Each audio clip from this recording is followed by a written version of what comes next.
Hello again. Thanks for joining us. This is Astronomy Daily. My name is Andrew Dunkley, your host, where we talk about astronomy and space science news from around the globe and the universe. And joining me to keep us up to date with what's been going on is our AI sleuth reporter, Halley. Hi, Halley. How are you? Hello, Andrew. Hope you're well.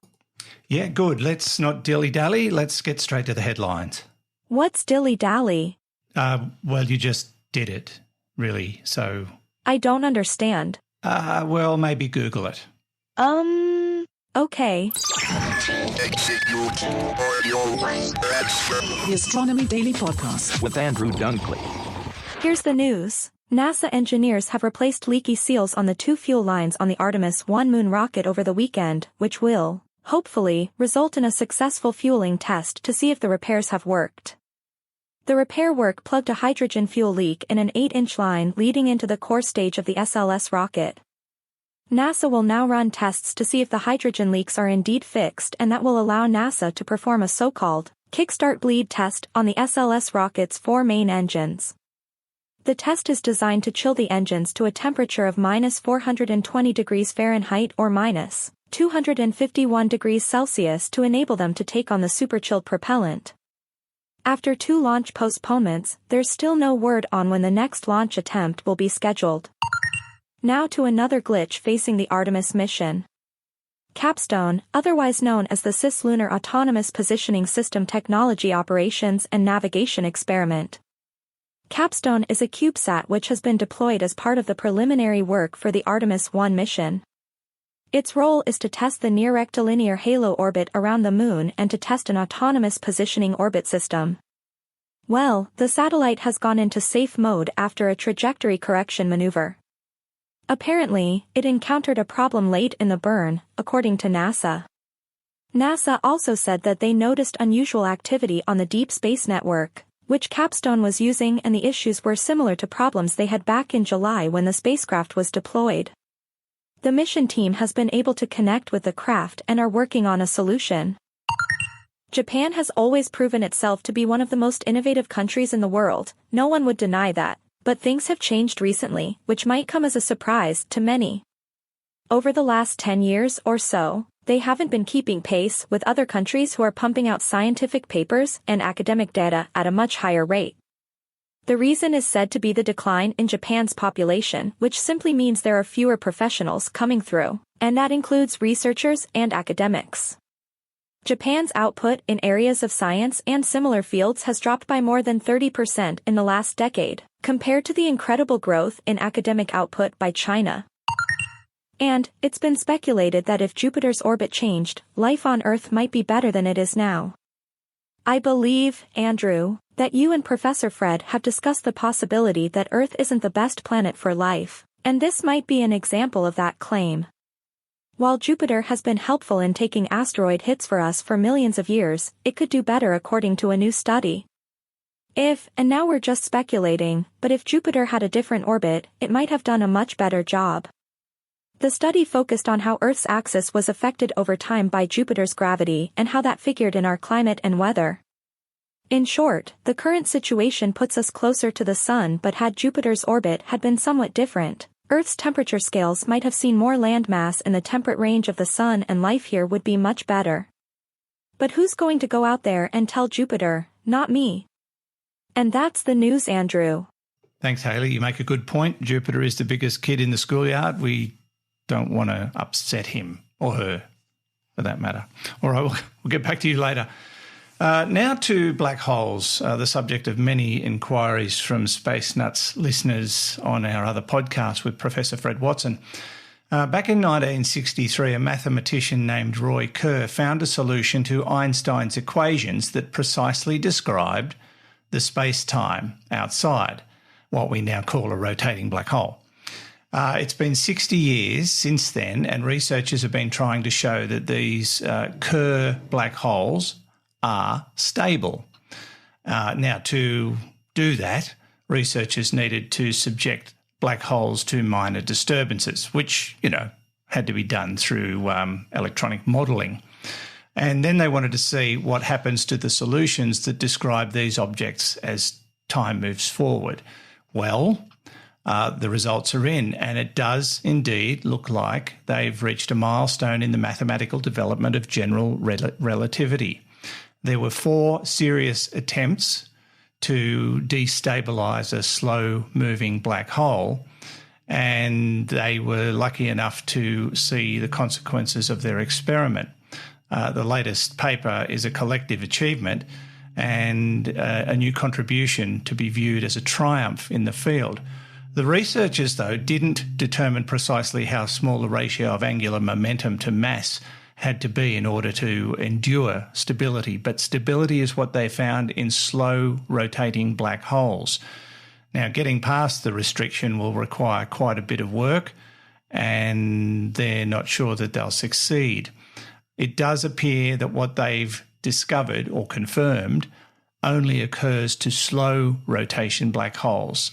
Anything more volatile probably won't maintain stability, but that in itself is speculation.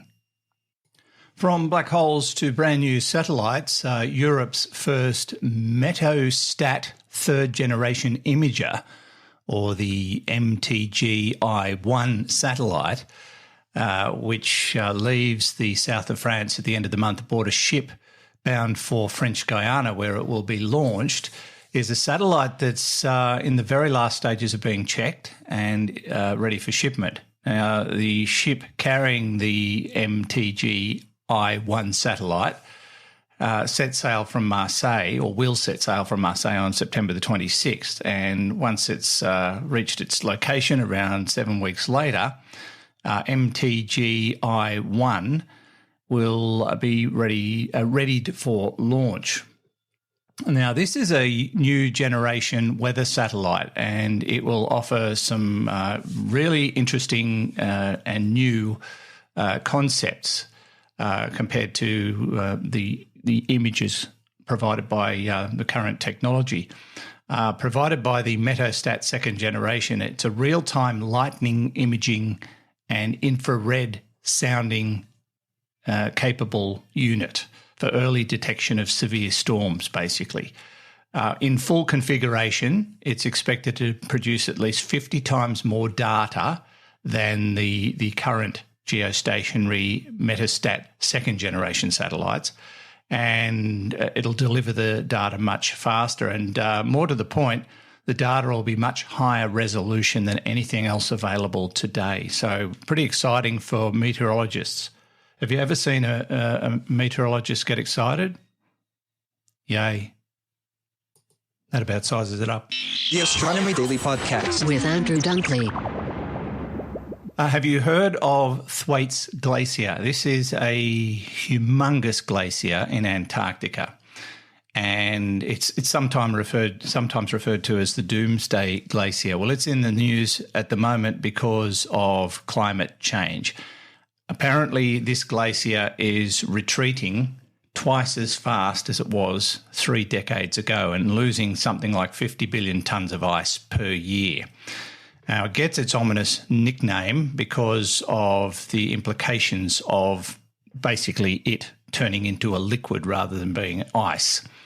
And they're suggesting that it could raise global sea levels by, wait for this, 3 to 10 feet.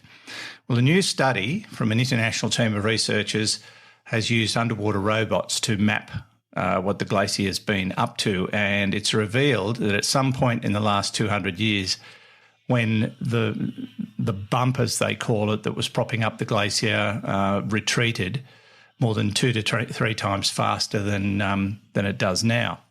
As a consequence of that, there is definite concern that the Doomsday Glacier will very soon dump its entire load of ice into the ocean, just like you drop a bag of ice cubes into a bucket.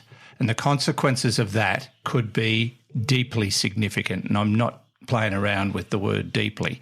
25 centimetre increase in the level of the water around the world is going to have massive implications in many parts of the several continents that are around the planet. the Pacific Islands, some of the lower points of Louisiana and many other of those marshed areas of the United States could all be affected by this increase in ice melting into the ocean. And how fast will it happen? Well, in real terms, it's instantaneous, but we would notice changes within 6 months of the occurrence. So, yeah, there is a lot of concern about what's going to happen to lots of land as a consequence of Thwaites Glacier suddenly losing all its liquid. And that's only part of it. There's also the implications for global weather, which are already showing signs of being quite severe at times because of climate change and global warming. Last but not least, I think we need something lighthearted to finish off, don't we? Well, let's go to the United Arab Emirates and the city of Dubai, which, if you've ever been there or seen it on TV, you know it's a fairly ornate city with grand buildings and billions of dollars worth of infrastructure sort of etched into the edge of the desert. Well, now they're going to build a $5 billion moon. Yep, the lunar surface. Not a real one, but a mega resort in the shape of our nearest neighbour. Canadian architectural company Moon World Resorts has announced plans to build this resort at a cost of $5 billion, and it will basically look like the moon in the middle of Dubai.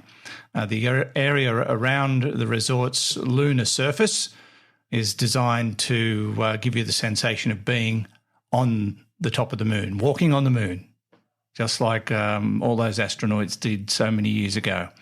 Visitors will also be able to book one of 300 private boutique residences while they visit the facility.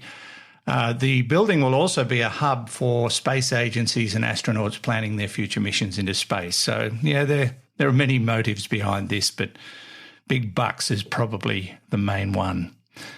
All right, we're nearly done. Anything more from you, Halley? Yes, I looked up Dilly Dally. And? You tricked me. I did. That's what humans do. We like to do that to each other. You'll get the hang of it. Anyway, we've got to go. Bye, Halley. Bye. And from me, Andrew Dunkley, thanks for listening. Don't forget to visit us online at spacenuts.io. Click on the Astronomy Daily tab and check out those stories and more, the ones we've just been talking about, and subscribe to the newsletter while you're there. It's absolutely free. And please, more and more reviews. We'd love your feedback. And the more reviews we get, the more people who listen to Astronomy Daily, and we keep our family growing. Until next time, this has been Andrew Dunkley for Astronomy Daily. The Astronomy Daily Podcast With Andrew Dunkley.